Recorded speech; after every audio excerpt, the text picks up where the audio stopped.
it's an earth sign, and it's very much into like pleasure and happiness and joy and the stuff we don't make time for. That we should make time for. And this is a super benefic week in the astrology. It's one of the most benefic weeks. So there's lots and lots of gifts. Is she bothering me? I'm doing her better. There's lots of gifts that are being shown to us. And are we going to take those gifts? Or are we going to go, it's not supposed to look like that. I wanted the gift to look like that. It's like when Christmas comes and somebody gets you what you asked for, and then you go, I wanted it in red, I didn't want purple, or something like that, because we still have a little bit of the Saturn-Uranus square, but there's so many trines and so much benefic energy out there, and it's just going to increase and increase and increase until the eclipse, and then the eclipse is like new moons and full moons on steroids, so their effects last a really long time. So we're doing a special eclipse class on Saturday. So Taraka's going to do my Sunday class. I'm going to do the Saturday class. So Saturday at 9:15 is the new moon solar eclipse. It's not a total solar eclipse, but 2 weeks later when we get to the lunar eclipse on the 15th, I think it's a full moon total lunar eclipse. So, so it's really good to manifest.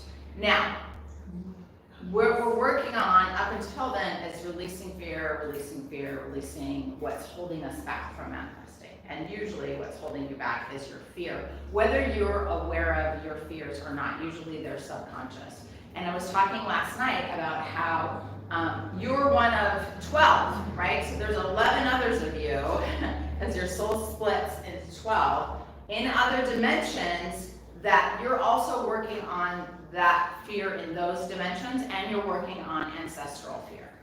So I talked last night about people that have had family members that have really had a very strong experience of like war or the Great Depression, and how they operated because of that.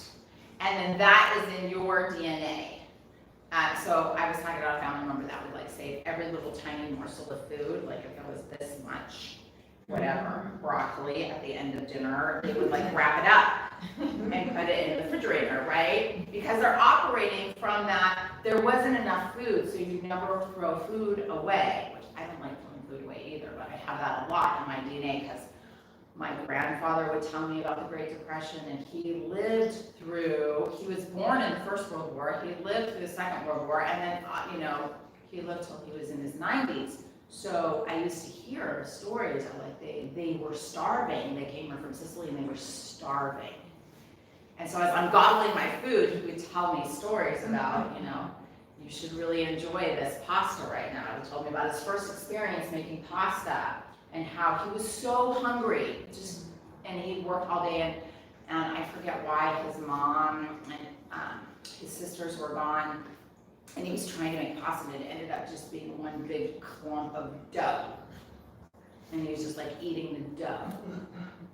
Right, so that, like, look at it, it's like, still remember that. So think about, or it'll come to you when we do this process of the core fear removal, of where some of that fear comes in, because that is what is keeping you from manifesting your best life and keeping you from what you really want, whether you're aware of it or not. Usually we're not, because it's subconscious. I haven't told that story probably since I don't think I've ever told that story to anybody. And I've been working all week on the core fear stuff, asking Sonic Kumara to show me where the fear is lodged. Friday we're going to do something really cool. You go really deep into the Akashic and the subconscious to really dislodge that fear. So the yoga will dislodge it, the sound will dislodge it, and what we want to do is move out of the fear and move into love. And when you move into love and you come from that position of power, because love is so powerful, then you're ready to manifest. So if you've been trying to manifest something, it's not happening, and oh, she's studying astrology, she's like, well, it isn't good for me, or whatever. It's because there's that core fear in your way. Does that make sense? And we all have it. So I'm really studying a lot about Sanat Kumara, because Sanat Kumara, one of the names, there's different names for Sanat Kumara, Kartikeya, Vishnu, Morgan, there's the Ancient of Days in Christianity. There's really like 35 different names for Sanat Kumara. And Sanat Kumara is the keeper of the earth energy. And so if you know the story of Vishnu, Shiva was like, oh, earth is really bad, we just gotta destroy it and start over. And then Vishnu, his brother, which is just another aspect of God, came in and said, no, I'll save the earth. And the sword hit Vishnu. And that's why you see blood right here at his third eye. That's why it looks red.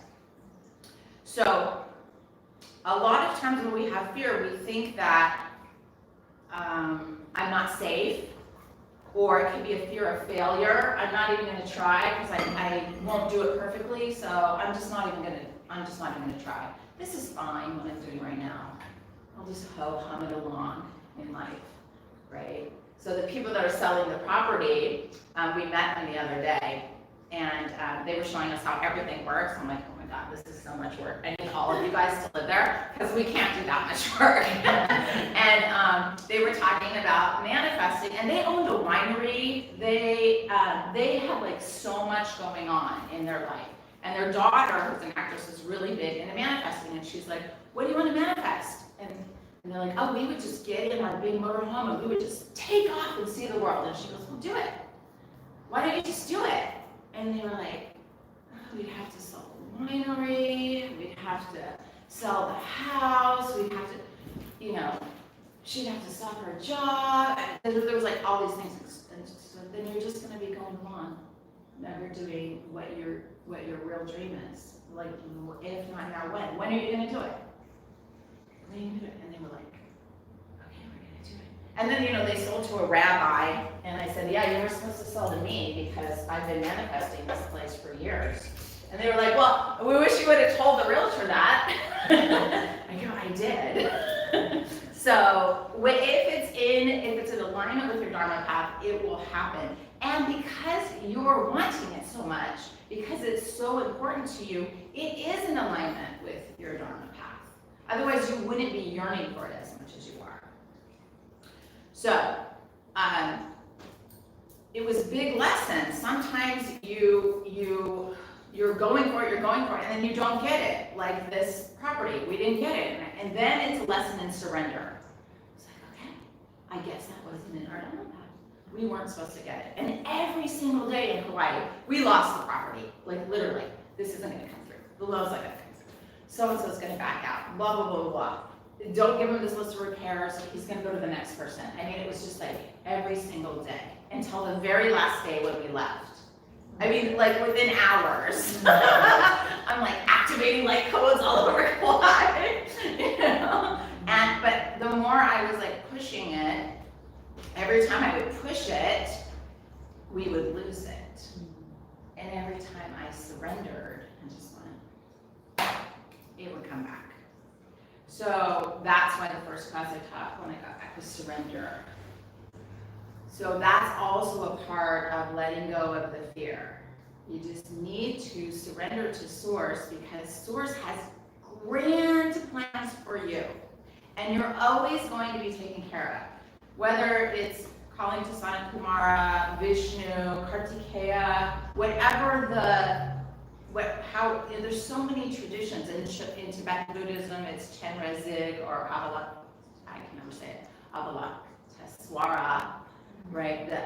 The divine one. Every tradition, every religion has a different name for Sanat Kumara, who's holding the earth, who's holding the vibration. He's the planetary logos, holding the vibration until we can get our energy up. He's holding the ascension of the earth and our ascension. Does that make sense? So we will be working with Sanat Kumara today. we did a little bit last time. We're going to do more specific core fear removal, and it's a process, a meditative process, where it's like you will feel the fear being sucked out of you like a vacuum cleaner. It's super cool. And then you keep doing it. So one of the processes, when we were at this monastery, which is in the portal, this guy started this monastery, and it's in the portal right where ancient Lemuria, right where ancient Lemuria was. So Kauai is like the very top of part of Lemuria that didn't sink, and that it's the only place on Earth where you can like walk on where it is. But I mean, it went huge. The continent was gigantic. It went over to where Atlantis is at. You guys heard of like the Bimini Steps? Have you heard of that? There's places where, or there's a place in Ireland, I think it's Cornwall steps, where they're just steps going into the ocean. And in Bimini, there's like this whole underwater city. They're all over. So anyway, this monk was receiving downloads from Kartikeya or Sonic Kumara, all about ancient Lemuria, and wrote these scrolls. And so you can imagine when like other Hindu monks are like reading, like, what are you talking about? You're talking about, you know, but he kept getting these downloads and getting these downloads, and it was even in different languages. It looked like, it just looked, I can show you in the book later, but it just looked like different symbols, but that was how he was shown to it. So he was shown these libraries, and then they were able to translate it into words for us. So this monastery, it's the most beautiful place I've ever been, and it's right in the middle. Did you go? When you were there, did you have that?